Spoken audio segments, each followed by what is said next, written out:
का कार्यक्रम जो आयोजित किया गया है, इस कार्यक्रम पर उपस्थित इस विद्यालय के प्रधानाचार्य जी, इस विद्यालय के समस्त शिक्षक, समस्त शिक्षिकाएं और प्यारे बच्चे जिन्होंने इस विदाई के कार्यक्रम का आयोजन किया है और संचालन कर रहे हैं, कक्षा 11वीं के भैया और बहनें, दोनों बधाई के पात्र जिन्होंने इतनी सराहनीय कार्यक्रम का संचालन बिन बताए हुए अपने आप पर 1 से 2 दिन का समय इनके पास था, उस पर अपनी तैयारी करके जो इन्होंने आज किया वह काफी सराहनीय है। देखिए, जैसा कि माननीय संचालन महोदय ने हमें कहा है कि आप हमारा मार्गदर्शन करें। विदाई किसी को अच्छी तो लगती नहीं। अगर मैं विदाई का शब्द विच्छेद करूं तो यह ऐसा शब्द है कि हर व्यक्ति, चाहे वो जिस जगह हो, जिस विषय की बात हो, इस विदाई शब्द से आंसू में आंसू आ जाते हैं। किसी को छोड़ने की इच्छा तो किसी की होती नहीं, पर उनको आगे जाने के लिए हमें उनको छोड़ना पड़ता है। आज जिन बच्चों के हम विदाई पार्टी पर शरीक हुए हैं, इन बच्चों से इतना स्नेह, क्योंकि ये बच्चे हमारे स्कूल के 12+2 मतलब 14 वर्षों का इनके साथ साथ रहा। इन बच्चों को जब KG1 में एडमिशन हुआ था, तब और आज 14 वर्षों तक इन्होंने इस विद्यालय में अपनी पढ़ाई का अध्ययन किया है। तो किसी से इच्छा तो होती नहीं, और बहुत अच्छे बच्चे थे ये भी कह सकते हैं।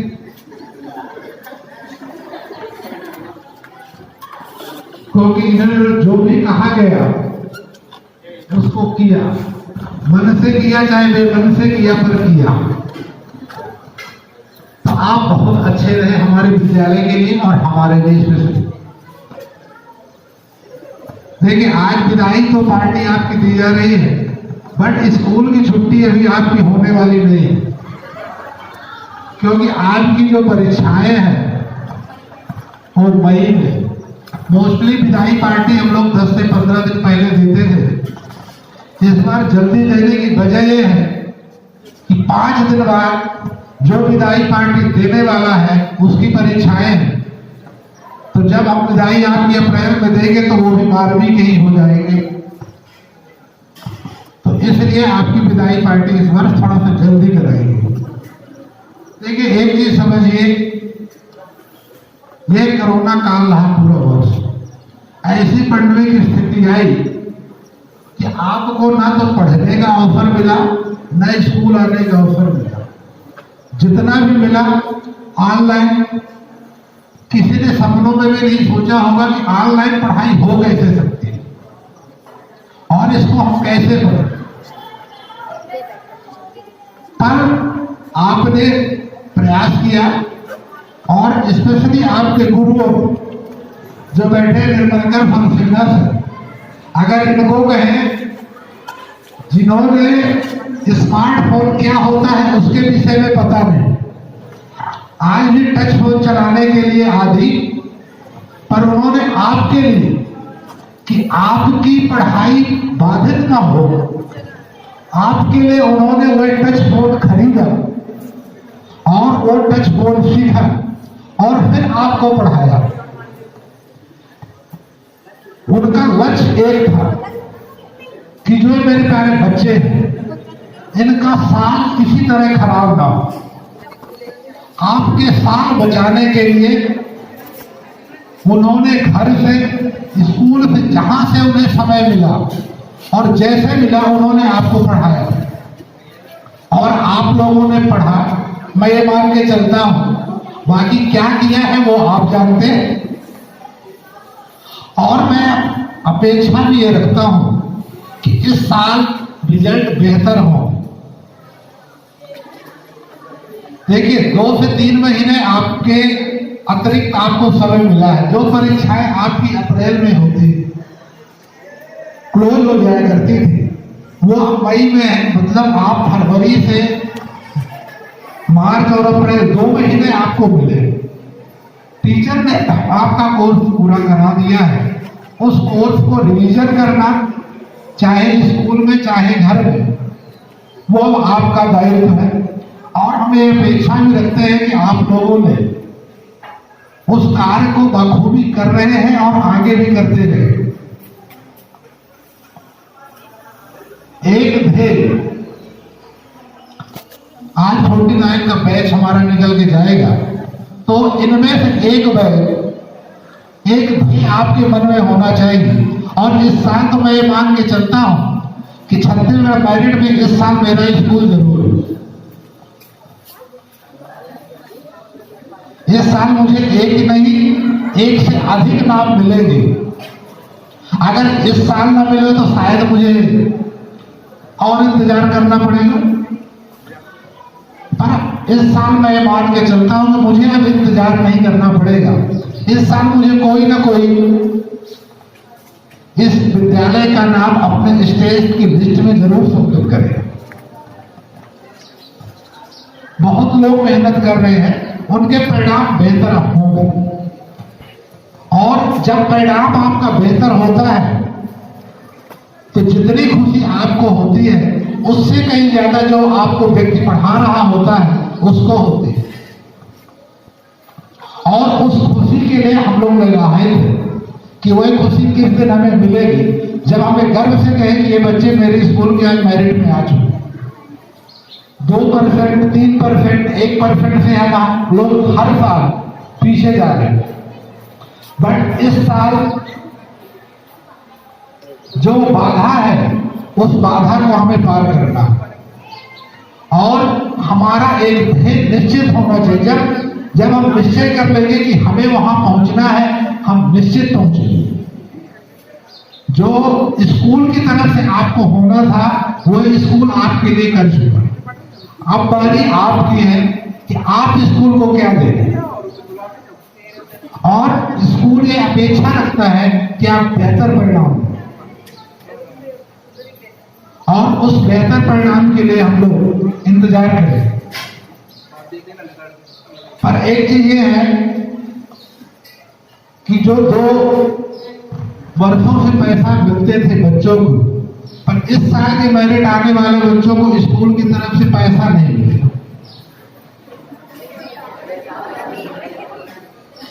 सम्मान मिलेगा क्योंकि स्कूल की स्थिति ऐसी है कि स्कूल पूरे क्राइसिस से पूरा वर्ष गुजरा। वो आपको कैसे पढ़ा रहा है वो स्कूल जानता है, आपके टीचर जानते हो। आप लोगों को जरूर लगता है कि सर रोज उसी विषय पर बात करते रहे, जब पढ़ाते रहे, पर सब लोगों की स्थिति बहुत अच्छी नहीं थी। यह कोरोना एक चीज तो सिखाया कि अपना कौन पराया कौन। तो इस साल उस स्थिति में नहीं है, पर फिर भी जो हमसे हो सकेगा, जो निश्चित राशि थी उस राशि के लिए तो मैं कमिटमेंट इस साल नहीं करता, पर फिर भी जो मुझसे हो पड़ेगा स्कूल से वह राशि जरूर दूंगा मैं आप लोगों को। तो मैं ये अपेक्षा रखता हूं कि इस साल आप लोग जरूर आएंगे और बेहतर परिणाम लेके आए। आपका अनुशासन, आपका जो अनुसरण रहा वो आपके छोटे वालों ने सीखा। 10वीं वाले भी बैठे हैं कुछ लोग,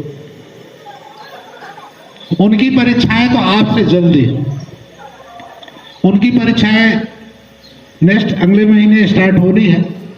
उनके लिए भी है, आप अपना लक्ष्य निर्धारण करिए। जो टीचर आपको बताया है उस काम को आप एक शेड्यूल बना के करिए। कि ये हमारा काम करने का तरीका है। 2 घंटे हमें मैथ्स पढ़ना है, 1 घंटे हिंदी पढ़नी है, 1 घंटे ये करना, वो एक निश्चित टाइम टेबल है। और जब निश्चित टाइम टेबल रहेगा परिणाम तभी बेहतर हो। आज नहीं तो कल, अगर हम कल कर लेते हैं करके छोड़ेंगे तो शायद कल तो कभी आया नहीं ना आएगा, और शायद हम वहीं के वहीं रहेंगे जहां थे। तो हम निश्चित कर ले समय और अपनी कैपेसिटी को समझें। एक चीज परेशानी क्या होती है, हम अपने आप को समझें कि हमारी कैपेसिटी क्या है। मैं बहुत अच्छा गा नहीं सकता तो मैं क्यों गाऊं? मुझे पता है कि मैं 3 घंटे पढ़ सकता हूं तो मैं 5 घंटे का प्रयास क्यों करूं? मेरी कैपेसिटी अगर 3 घंटे पढ़ने की है तो मैं अपना निर्धारण 3 घंटे पर ही करूं। मेरी कैपेसिटी 4 की है तो मैं जो मेरी क्षमता है, मैं अगर अपने क्षमता के अनुसार काम करूंगा तो परिणाम बेहतर होंगे। और मैं अगर देख के कंपेयर करूं कि वो मुझसे बेहतर क्यों, तो शायद है कि मैं और बुरा हो जाऊं, क्योंकि मुझे पता है कि मैं तो 1 घंटे से ज्यादा बैठ नहीं सकता। अब मैं कल्पना करूं कि 2 घंटे दीदी पढ़ती है तो मैं दीदी के बराबर 2 घंटे पढ़ लूं, तो शायद मैं बैठ भी ना पाऊं। तो जो मेरी कैपेसिटी है मैं उस पर काम करूं और दूसरे को देखूं नहीं कि वो क्या करता है। वो कहते हैं ना कि पराधीन सुख सपने लाए। सुख आपको सुख का अनुभव तभी होगा जब आप करेंगे। और सपने देखने चाहिए, सपने साकार होते हैं। जिन लोगों ने सपने देखे हैं वो सपने साकार हुए। और अगर किसी ने सपना नहीं देखेगा तो फिर कैसे साकार होगा? अगर आपने सोचा था कि हम ये करेंगे तो आप निश्चित पाएंगे। और स्पेशली टीचर इस साल आपके पीछे बहुत वर्क किया है। आप टीचर के जितना काम वो आपको ऑनलाइन कराया है या ऑफलाइन कराया है, अगर आप उतना काम कर ले आपके परिणाम बेहतर हो। जो असाइनमेंट आप लोगों ने अभी तक सबमिट किया है, अगर उन असाइनमेंट के क्वेश्चन को ही सॉल्व कर लेते हो तो भी आपके लिए पर्याप्त, क्योंकि वो बहुत अच्छे प्रश्न। और एक चीज खुशी की बात यह है कि इस साल आपको परीक्षा देने कहीं और नहीं जाना,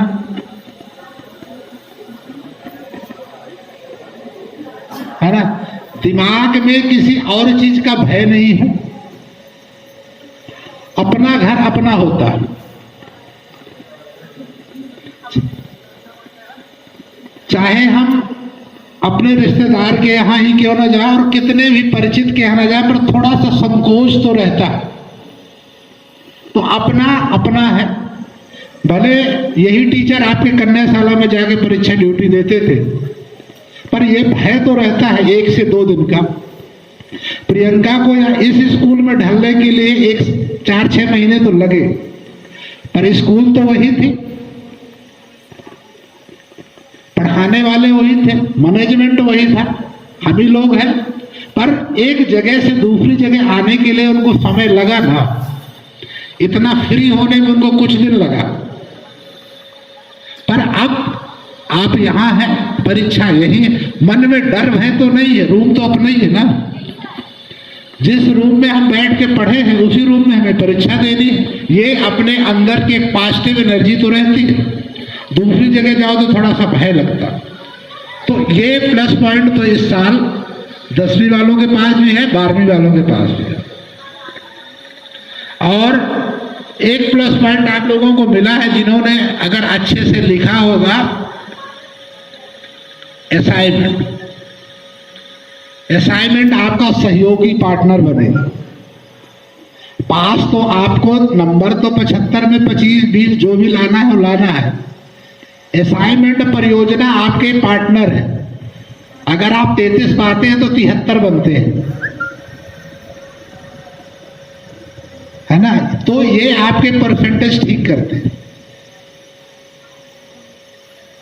अगर आप लोगों ने लिखा होगा तो, और अपने टीचर से लड़ा नहीं होगा तो।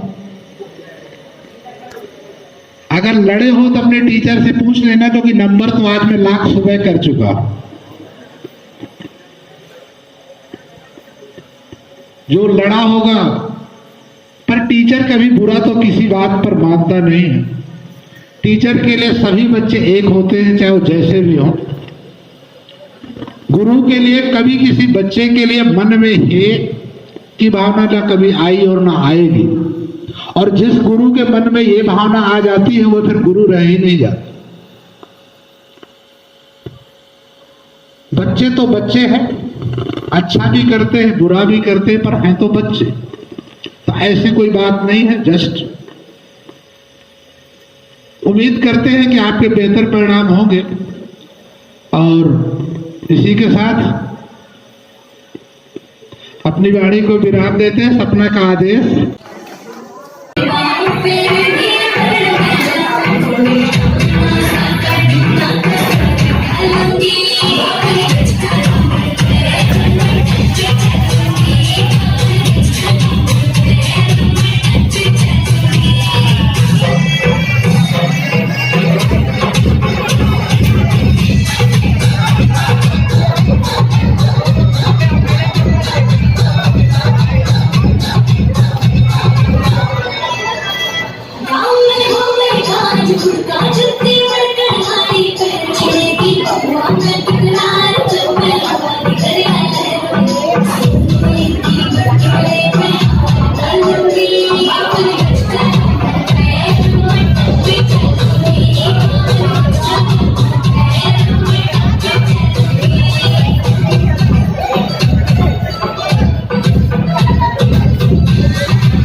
तुझे लगता खरा मुझे लगता बुरा सारा इश्क रजो है तेरा ऐसे से तू ना हो मेरे हाथों में मिलो कोई भी करना मूड मेरा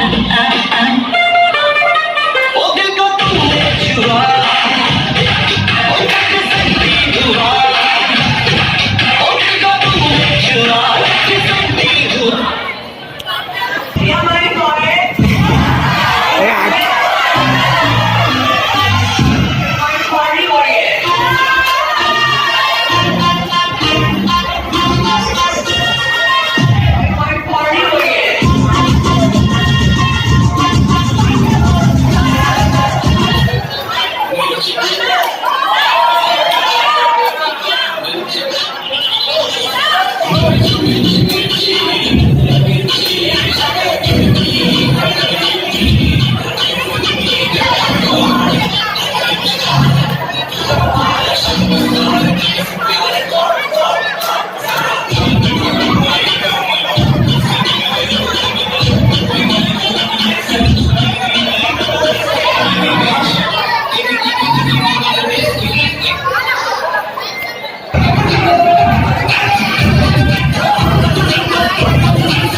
सर का मोबाइल है बड़े सर का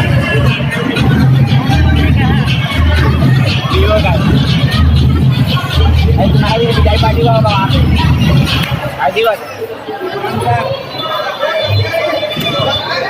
अच्छा दिखा रहा था घुमा रहा था बिल्कुल खा रहा था तुझको मिर्ची लगी मैं क्या करूँ तो मैं क्या करूँ तो मैं क्या करूँ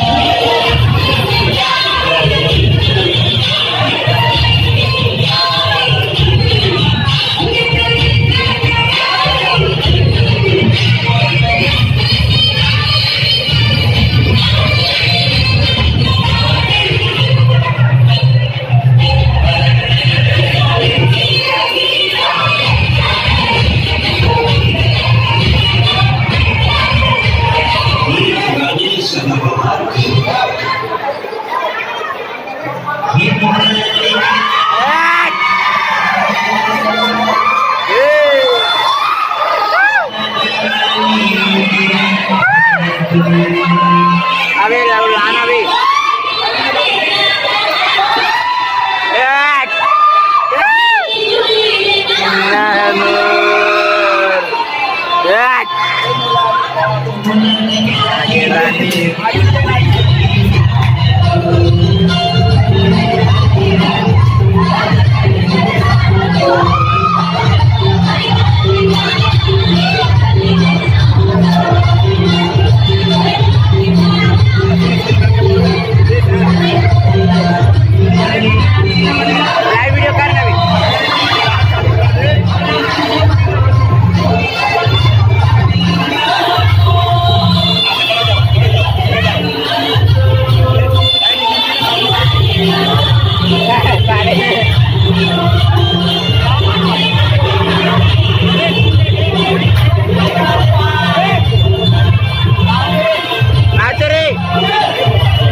वीडियो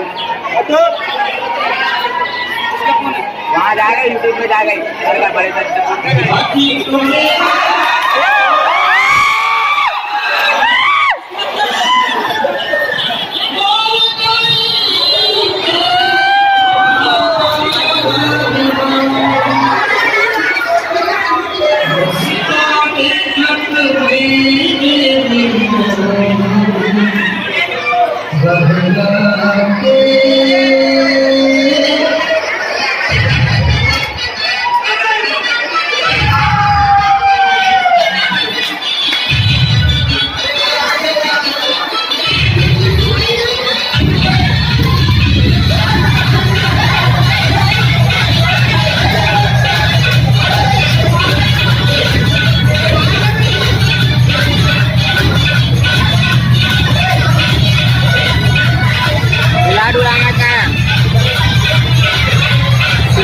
चिल्लाना ऊपर गाली में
सभी बच्चों से निवेदन है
अरे यार इन लोग